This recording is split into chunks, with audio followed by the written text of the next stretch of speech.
Just half a second. My child is hollering Uh-huh. for me.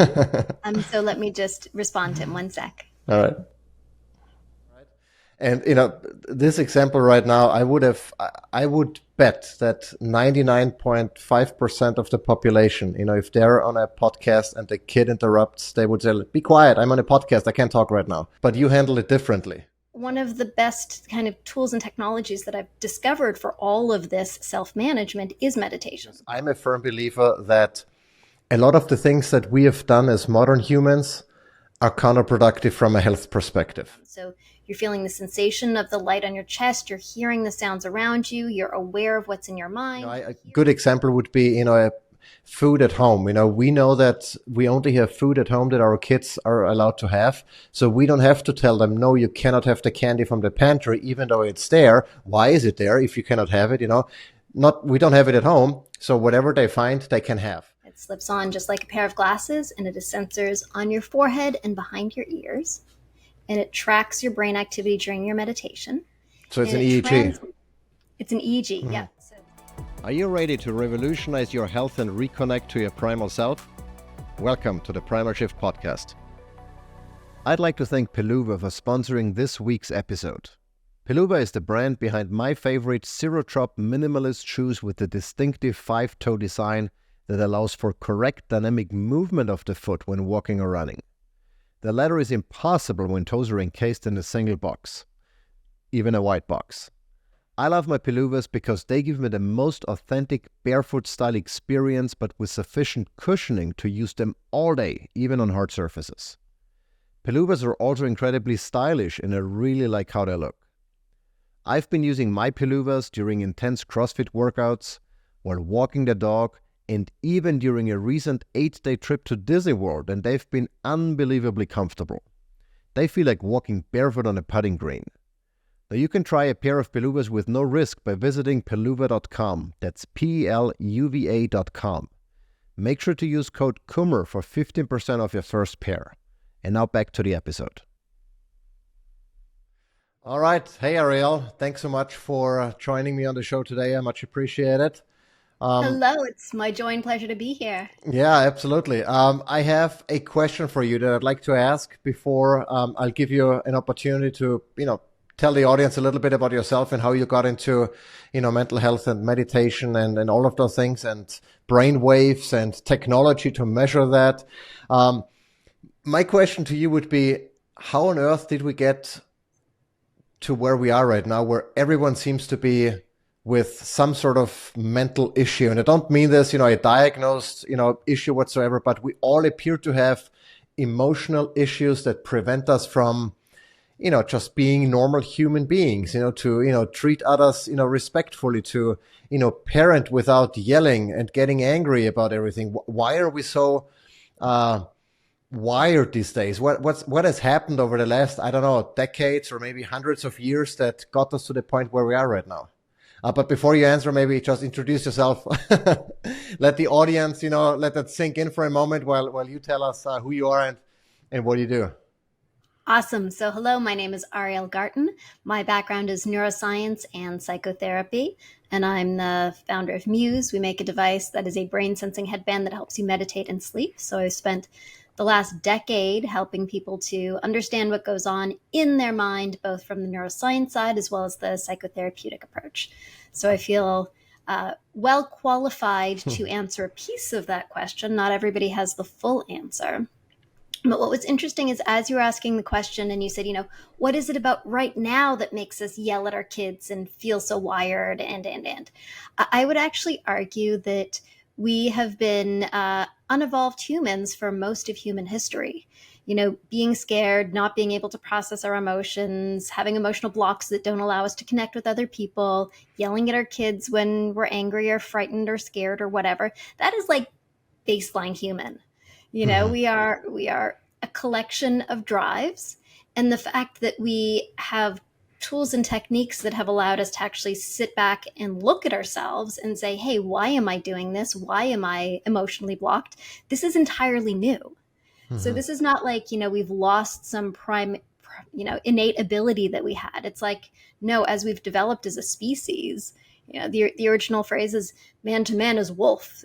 That's one psychological approach to our past humanity, that people are nothing but these base needs arguing against one another, trying to get for themselves. And the fact that we've been able to develop any kind of emotional, spiritual, self-understanding ability to understand others deeply and ride beyond those instincts that we have, the instincts to get for ourselves, to push someone else out of the way, to tend for our young above anything else in the world, and ignore other people and their feelings and their needs. These are all things that we have really worked hard to cultivate, and we have cultivated because when we do it, it becomes successful. When you cultivate this sense of emotional understanding, or when you're able to overcome your base urges and resist eating the cookie, or resist watching Facebook, and instead focus on the work in front of you, or the drive in your life, or your partner that you're trying to make up with. When we do these things, we get ahead in life. And Right. so there's been this evolutionary pressure, in a sense, to make us kinder, gentler, more cooperative beings, so that we survive more effectively, both from a species level and also within our own lives. We recognize that when we do things, society gives us feedback that this is better, we feel better, we get ahead. Mm-hmm. That's interesting. I mean, now you kind of, I think provided some context to make me almost want to not ask the question, but I'm going to do it anyway, because I'm a firm believer that a lot of the things that we have done as modern humans are counterproductive from a health perspective. Cell phones, lead paint, whatever, you name it. It seems like almost every invention has a negative impact on our health, because we think we're doing something that's more convenient, that's quicker, that's faster, that's whatever, but it always seems to be biting us in the butt. So I also agree with you there. So it's interesting that we have these two pieces that are working counter to each other. So on one hand, as time has gone on, we've been able to have the time to emotionally self-reflect, feel like it's not okay to lynch people as a punishment for being a witch. We've grown and matured as a society in some important ways. A lot of us haven't gotten over, many of the drives that we have in us. Right. And we've come up with some super amazing technological innovations that have been super helpful, like glasses. I can now see. This is so cool. Hearing aids, I can now hear. That's incredible technology. Surgeries that allow you to live longer. There's been extraordinary technological advantage. Some of them, however, have had some bad implications. Ultra processed food, you go through the history of eating, and several hundred years ago, yes, the food that we're taking from the ground is very pure, but we also didn't know that you should wash it to avoid, eating too much bacteria. Some bacteria is good, but you got to figure out the right ones. You shouldn't let it sit on the counter for years. Refrigeration was super helpful to keep us alive. Right. And then we kind of overcorrected, and we're like, oh, we can be so efficient with these processed foods. We don't even need to have any more real food in it. We can be efficient and make all these crappy mixes. And then we poisoned ourselves with ultra processed foods. Right. So there are certainly many examples in which our good intentions have gone bad, and B, they weren't good intentions in the first place. They were people simply being driven by trying to make a profit by selling you crap you don't need that makes your life worse, not better. Right. And so from a mental health perspective, because, I see a lot of people and talk to a lot of people that say, well, I kind of understand what you're trying to say in terms of how you should eat, how you should move, how you should sleep. And it all appears to be fairly straightforward. But implementing it in our modern society is incredibly difficult. You mentioned before, the cookie. If there wasn't a cookie, I wouldn't have to make the decision to not have it, right? Or to not buy it. But because it's there, I'm in that kind of, I'm forced to make a decision. And then, you get into decision fatigue and anxiety and a lot of those, mental issues at the end of the day that we all deal with, that I think every human can deal with to a certain extent, but we seem to be overloaded with a lot of those things that, we can't handle anymore. And then we just, the cork pops, so to say, and we do stuff that we shouldn't be doing, or we yell, or we, don't do anything because we feel like there is nothing we can do, to do it right. Yeah, so we're both bombarded with a positive amount of information. Podcasts, talks like this, things that give us tools and techniques to overcome our bad urges and help us evolve. And we're bombarded with negative information. Cookies and crap advertisements and angry drivers and too much honking and all of the things. And yes, it is distracting and overwhelming to be a human at this point in time. We are constantly being pulled by things that are not aligned with our natural state of being. I don't really know what our natural state of being is, but it's definitely not being in the middle of a traffic accident, with cars Right. going in all directions and your cell phone going at the same time, and advertisements everywhere. So yes, the pull for attention is devastating, and it does lead to decision fatigue and emotional overwhelm and anxiety. And I think, as anxiety is something that's really basic to us. It was good to have some fear. It's good to think about the future and how things are going to play out. But when we have so many variables now, we have so many things to worry about. And many of them are actually tuned to trying to make you anxious, you know, to work very hard to pull on those emotional heartstrings or psychological strings to make you feel various ways. Hmm. And so we are in a modern condition that we've had to adapt to very, very quickly, and we've done a poor job of it. Not of our own fault, but because it's really overwhelming. Hmm. So what is the solution to that? To remove some of those factors proactively? Like, a good example would be, food at home. We know that we only have food at home that our kids are allowed to have. So we don't have to tell them, no, you cannot have the candy from the pantry, even though it's there. Why is it there if you cannot have it? We don't have it at home. So whatever they find, they can have, and I tend to be fairly radical with those things. I'm like, okay, if whatever doesn't work, if you're crying about the iPad is gone, as simple as that. Is that a solution, or is there something, should we try to more mitigate rather than avoid those issues? So it's interesting. I also have the same food thing. My kids should only eat what we currently perceive as healthy foods. Right. We don't really know what's healthy food, but in the current definition of healthy food, we're all trying to do this thing where we feed our Mm. kids whole foods and they don't have ultra processed foods and.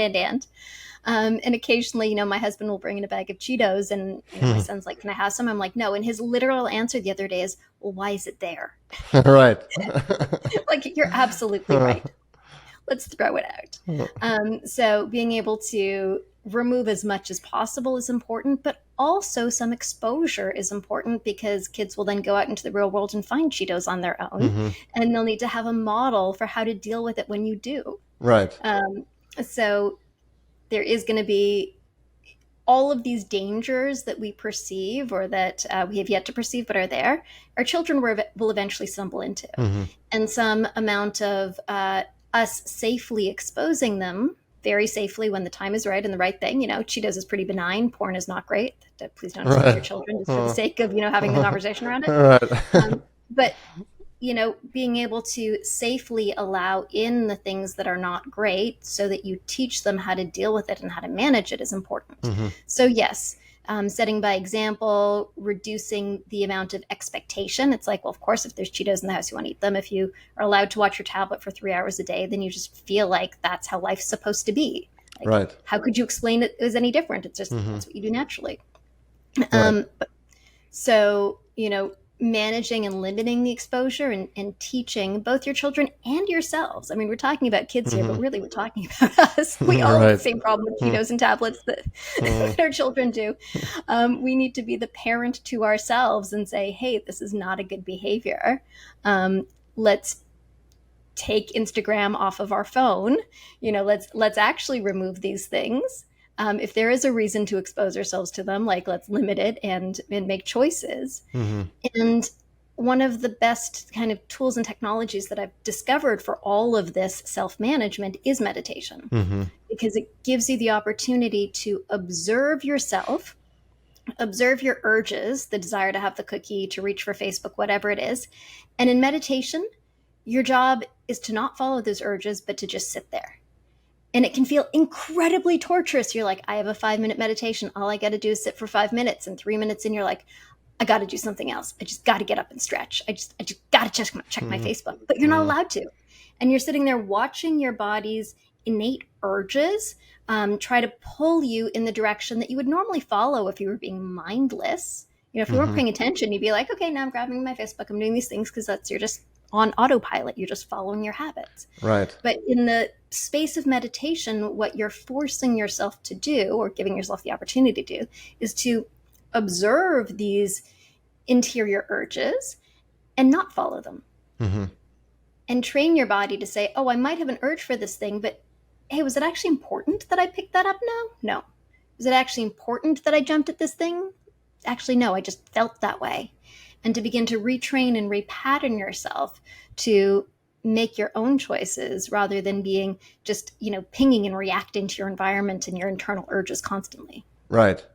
That was a very good, I think probably the best explanation I've ever heard, because a lot of people, say, oh, I'm going to meditate, or they want to meditate, but I've yet for someone to really explain to me in language that a 5-year-old could understand, what is it, what does meditation really mean? And if I understood you correctly, it's on the one hand, listening to what your body wants to respond to, and then not responding, being present totally. at the end of the day, right? And not. Yep. Yeah. So there's many different forms of meditation. And so meditation is the practice of choosing to sit down and do this. So in a focused attention on the breath meditation, your job in that 5 minutes is to focus your attention on your breath. Now, your mind is going to wander away from your breath onto thoughts. Your body's going to want to go and run away. It's, all these things are going to come up. And every time those things come up, instead of following them, you're going to say, nope, that's not what I'm going to do. My job is just to sit here and focus my attention on my breath. So your mind is going to wander. You're going to be like, oh, right, I notice it, and come on back. Focus on your breath. In a body scan, you might be, moving your attention around your body, and it's the same. That's the job that you're doing. The meditating is the focusing on the one thing, and then the distractions pop up, and you're learning how to manage those distractions to bring your attention away from the distraction and back onto the object of your meditation. Right.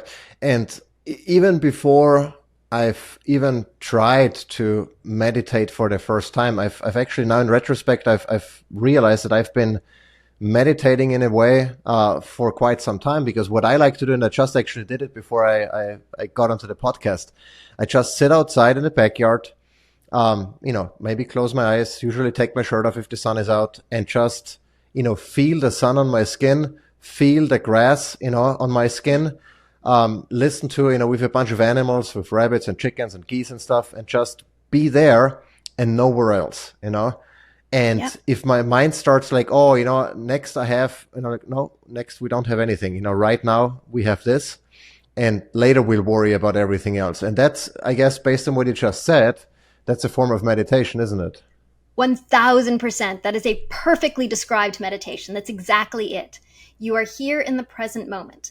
And so you can meditate on your thoughts, your feelings, your sensations, the world around you, and you've just hit all of them. So you're feeling the sensation of the light on your chest, you're hearing the sounds around you, you're aware of what's in your mind, you're here in the present moment, because all of those sounds and feelings are only here and now. They're not in the past, they're not in the future. And when your mind wants to wander away to somewhere else, you say, nope, don't need to go there. I'm here in the present. Like ding, ding, ding, ding, ding. That is meditation. That is what people who tried to do. Right. And so how does that then play into, those deep states of meditation where you have certain brainwaves more active than others? Is there is one meditation more effective than the other depending on what's going on inside of your brain? Sure. So there's, as I said, many forms to meditate. Typically, the first kind of meditation that people learn is the focused attention on the breath. Focusing your attention on the breath, mind wanders, come back. As you do that, what you're learning to do is to stabilize your attention and to be able to stay with the practice. And so your 5 minutes eventually grows to 6 minutes, 10 minutes, 20 minutes, 30 minutes. And as you do that, a number of incredibly important things happen in your mind and in your body.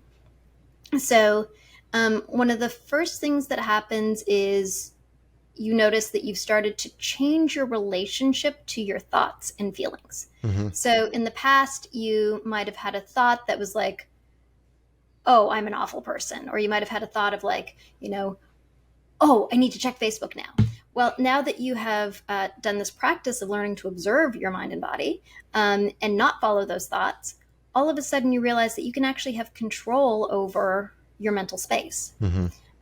That you don't need to be thinking these thoughts that you habitually think. And so you start to, clean or prune the contents of your own mind. Right. And also the focus of your day and the things that you want to do. And the longer you sit in this state, kind of the deeper you become. And it varies from person to person. It takes several years to build a super deep meditation practice that's going to, get you into extraordinarily deep states. But even a quick 5-minute practice that you do daily for 6 weeks, you are going to feel a massive shift in your life because you're beginning to take control of your mental space. You're telling your brain that it's okay to quiet those voices. Mm-hmm. You're going to find more calm in your life. And you'll also notice a shift in your brain waves. So, you won't notice, but if you happen to put an EEG on your head, you would notice that. Right. So in a study that we did with Muse, we had people do 6 weeks of Muse meditation. In that case, it was for 20 minutes a day. And at the end of those 6 weeks, their brain showed a persistent shift in its activity so that it represented more alpha activity throughout the day. So they were in more of a calm, focused, stable attention state throughout the day than prior to starting the practice, and different than a control group. Right. So it really, in a short period of time, makes real change in the brain. Right. The big challenge with meditation, I think, for many people is that it's not something that you can do just, I'll do it while eating or while watching TV. No, you have to do exactly the opposite. You have to take time out of your day to do nothing, right? That's incredibly challenging for a lot of people. So let me. But it's also. Let me reframe.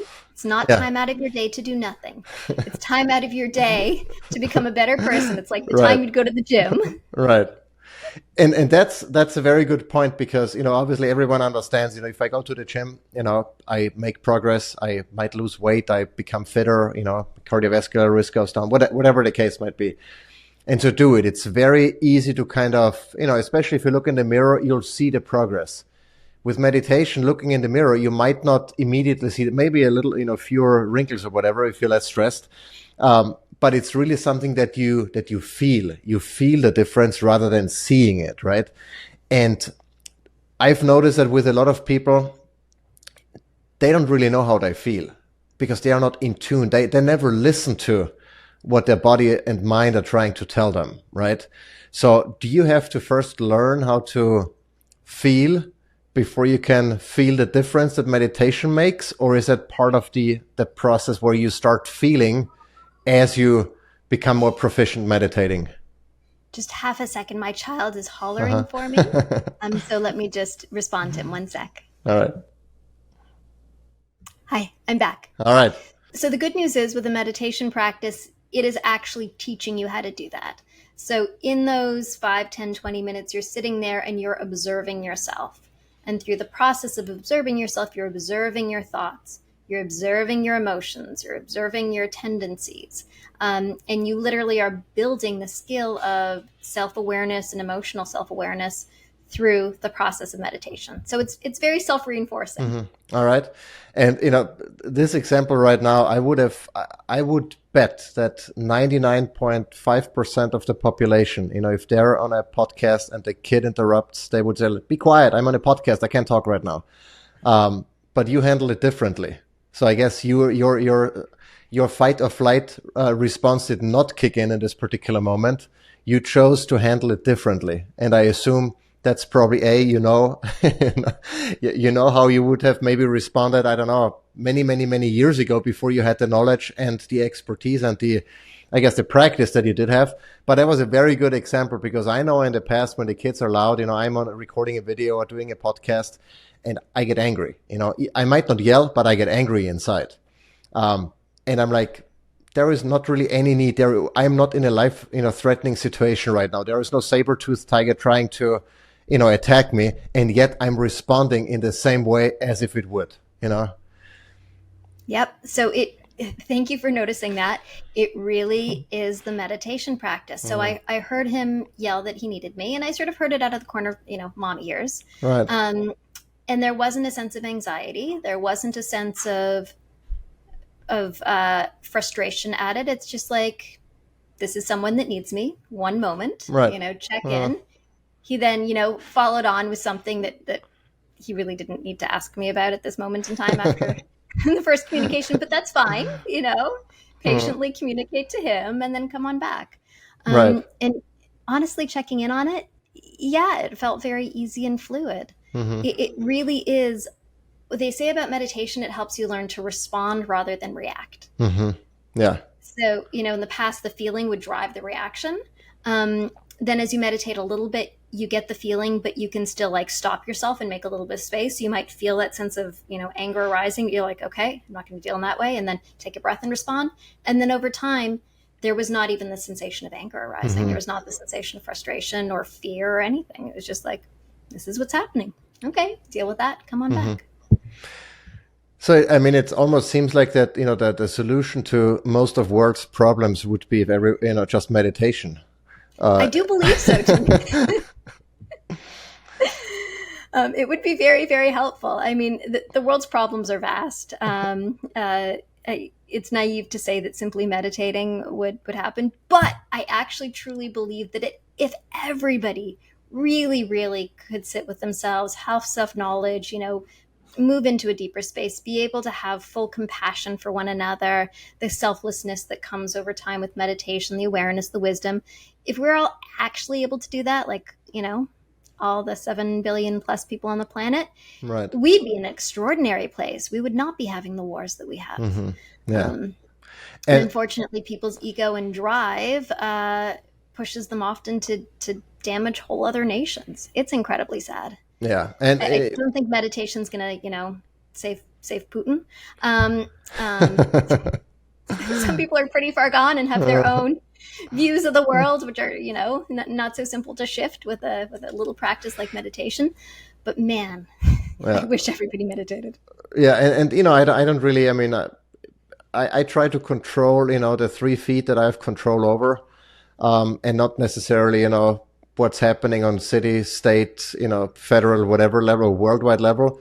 But even within the realm of our family, just being able to not be reactive, in particular in the context of parenting, or even, between my wife and I, when she says something that I don't like or perceive in the wrong, whatever, the case might be, just being able to not respond how I would normally respond is incredibly powerful, and would make life overall so much easier. And if I think then if our family, is functioning even better than it is, and then our neighborhood, and, it kind of, it's a bottom up approach, I think, but you have to work, I think, on yourself first before you can expect, a world leader to, to change their views. Now, I mean, I think we all get the idea. Meditation is great. What are some of the tools that can help you get started, and especially tools that can help you understand if what you're doing is going in the right direction? And of course, I'm asking about the headband that I've been testing and using. How does that help? What does it do? Tell us a little bit about Muse and how it can help get to a better place from a meditation perspective, and sleep as well, of course, because they are very much connected, I think. Awesome. So yes, we built Muse. This is Muse. We have 2 different versions of it. We built Muse to solve the problem of what is happening during my brain in meditation, and am I doing this right? Mm-hmm. So what Muse does is it gives you real-time feedback on your brain while you meditate. It slips on just like a pair of glasses, and it has sensors on your forehead and behind your ears, and it tracks your brain activity during your meditation. So it's And an it EEG. It's an EEG, yeah. So the same thing that you have in a clinic or a hospital. This is actually a dry sensor, clinical grade EEG. It's also widely used in research, over 200 papers published in it, even a couple publications in Nature. So like, Mm-hmm. very good science. Mm-hmm. And as a meditation tool, what it does is it translates your brain activity into guiding sounds. So when your mind is wandering, distracted, you hear it as stormy. And as you bring your mind to quiet, focused attention on your breath, it quiets the storm. So it's actually giving you real-time feedback on your meditation, letting you know when your mind is wandering. And it's like, okay, your mind's wandering. And then it cues you to bring yourself back to focused attention. It reinforces you for staying there. And then afterwards, you get data, charts, graphs, scores, things that actually show you what your brain was doing and show you the improvement that you're making week after week. Mm-hmm. Have you seen that listening to the biofeedback during the meditation is distracting to some users? Like they're trying to kind of, score high, and it kind of defeats the purpose of them being relaxed and in the moment. Have you seen that? So that's part of the lesson. So in our lives, we're going to have noisy brains. We're going to have, cars and kids and all the things that are distracting. And what you need to learn is to be able to sit with what is happening and be there and be present to that experience. Right. And that sensation of striving or the frustration that, oh no, it's so noisy. Well, if in life, your kids are being loud and your only sensation is, oh no, they're being too loud, and you're getting angry about it, that's not meditation. That's not something. Right. Yeah. So for most people, the sound is very guiding. For those people for whom the sound becomes overwhelming, that in and of itself is a meditation lesson to shift how you sit with it. And over time, people really get it. And that lesson kind of goes like, oh, that's what I'm supposed to be doing. When I'm just quiet and calm and not frustrated by the sound, then I move forward, and then life gets better. And so that's the one of the deepest lessons that you learn from it. Gotcha. And so how, if you were to guesstimate, or maybe there are even studies, how much does Muse help in terms of getting or becoming more proficient with meditation? Sure. So there's a few 100,000 people around the world who've begun or enhanced their meditation practice with Muse, like several 100,000. And we frequently hear from people, I tried to meditate before, but it was only once I started Muse that I was able to do so. And from a study perspective, so Mayo Clinic has done multiple studies with Muse in various conditions, one with breast cancer patients awaiting surgery, and they were able to improve their quality of life and decrease their stress and fatigue. Another one, they gave it to their own doctors, and their doctors were able to improve their burnout and actually start and use the meditation practice. That's one of the issues when you're a doctor, you're way too busy, and how do you fit a meditation practice into your day? And so, one of the outcomes there was not only did they have a reduction in burnout, improvement in cognitive function, and a decrease in stress, they also managed to start and maintain a meditation practice. Right. All right. So if someone listening to this podcast or watching it says, okay, I want to start meditating somehow, what do you think should be the very first step? Should they be starting today, tomorrow, very soon? And Totally. What should they be doing? Start today. Motivation and inspiration are very key currencies. If you feel the slightest sensation of motivation and inspiration, jump on it, ride with it. The easiest way to meditate is to set yourself a timer. You can do it on your phone. Set it for 3 minutes, 2 minutes, doesn't matter, short period of time, then you'll feel successful. And just pay attention to your breath. So you're going to feel your breath at your nose, or you'll feel the rise and fall of your chest. You may have a whole bunch of thoughts pop up like, this is totally stupid. What am I doing? This is weird. I don't like it. That's okay. Totally normal. You let your mind go away from those thoughts. You're like, thanks, your thoughts. Come on back to my breath. Thanks, your thoughts. Come on back to my breath. And if you do that for 2 minutes, you have just successfully meditated. Even if you had a whole storm of garbage in your mind the whole time, you are aware of the storm of garbage, and you chose to continue to sit there. Right. Good start to your meditation practice. And the next thing you want to do is come back to it regularly. So, try to do it for, if it's 2 minutes every day, it's your 2 minutes, 5 minutes, put it in your calendar, choose a time in your day to do it. And over time, you will find it's enjoyable. And if you need extra help or support, of course, there are cool tools and devices like Muse that actually give you real-time feedback on what you're supposed to be doing and help you really start and like hone your practice quickly.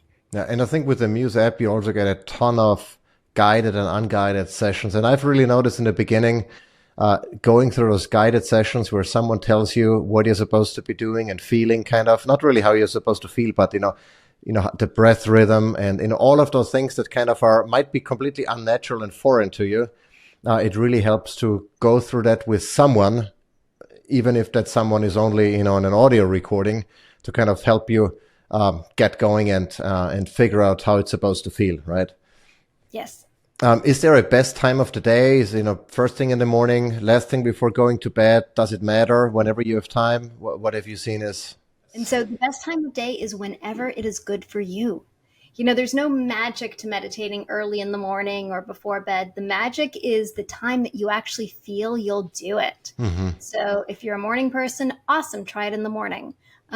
If you want it as a break when you come home at the end of the day, if the only time you get a break is, once all the kids are in bed and the kitchen is clean and all the stuff is done, then don't let yourself go to bed until you do your 5 minutes of meditation. Right. And it helps to choose the same time every day so that it becomes a routine, like brushing your teeth or having lunch. Mm-hmm. Right. And I suppose there is probably an immediate effect, like, maybe your HRV goes up, you're getting out of sympathetic mode right after you've meditated.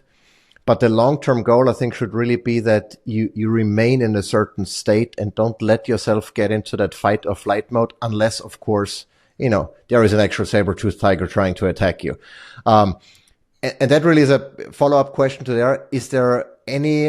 Does meditating prevent you from getting into fight or flight mode when it's necessary, or does it like delay your response in a situation where it would be appropriate to, run for your life or fight? That's a great question. So there is no evidence that shows that meditation dulls your ability to actually react when you need to. I mean, if you think about like a ninja warrior or Shaolin monk, all of these people who have deep training in meditation practices. This is where a lot of the meditation arts come from, right? The martial arts practices. These are people who can react with incredible precision and speed exactly when needed to, but they don't have the fear reaction that gets you all flustered, right? And gets in your way. Makes sense. All right. Cool. Well, that was a lot of very, very good information. I much appreciate your time. We're going to link down below in the show notes, my review of Muse and more information about the device, because I think it's really helpful if you're new to meditation to get some help, get some guidance, and to get, that biofeedback you were mentioning. So that what you're doing is right and you're improving. I mean, at some point you'll probably feel it once you become more proficient, but in particular in the beginning, I think it's a great gadget to have to reflect, on what's going on in your brain and if that matches what you feel is going on. Yeah. And even if you're an experienced meditator, so what we've found is it really grows as you do. So as an experienced meditator, you're a consciousness explorer. Your job is to observe your mind, and to have something that actually shows you a mirror of your mind that gives you a new way to have inquiry into it and to track it and engage with it is incredibly powerful.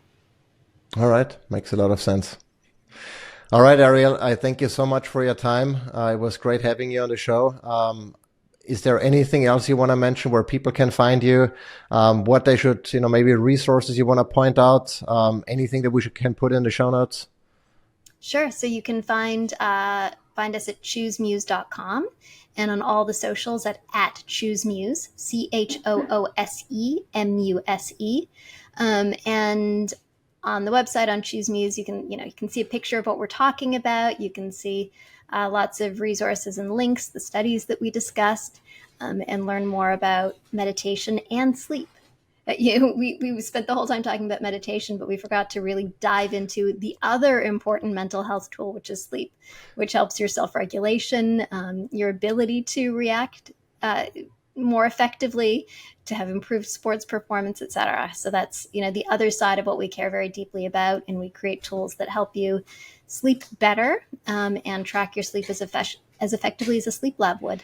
Maybe we should do another session then, another episode where we talk specifically about sleep, since we Oh, covered the happy to. meditation aspect now. All Oh, right. I'd love to. Cool. Well, thanks so much again, Ariel. Appreciate it. And I'll let you know once the show goes live. Wonderful. So nice to be with all of you. Thanks. Bye. Bye-bye. In the next episode of the Primal Shift podcast, we explore how testosterone impacts the ability to take on difficult tasks. Whether it's stepping into a cold plunge, pushing through a tough workout, or making lifestyle changes, research and personal experiments reveal that as testosterone levels rise, so does the capacity to endure pain and discomfort. This effect is even observed in animals like rams, whose testosterone spikes during mating season, allowing them to withstand intense battles. For humans, higher levels don't lead to aggression but make it easier to push through challenges. If struggling with hard tasks, it might be worth checking where your testosterone levels stand. Tune in for a deeper dive into this connection